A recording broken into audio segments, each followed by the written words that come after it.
porque sozinho eu não consigo. Guarda a minha mente, guarda o meu coração.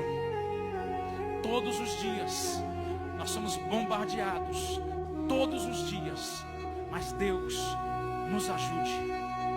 A igreja não é só um detalhe, a Bíblia não é só um livro, a doutrina da igreja não é só um detalhe.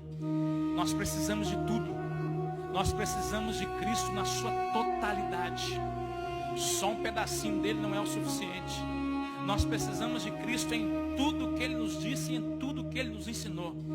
E que Deus guarde você, que Deus me guarde, que Deus guarde a igreja ao redor do mundo. E que nós possamos entender, irmãos, que nos últimos dias, não se escandalize com isso. Pessoas que talvez sentem do teu lado aí. Talvez alguém que pregou para você. Talvez alguém que um dia te mandou uma mensagem dizendo assim: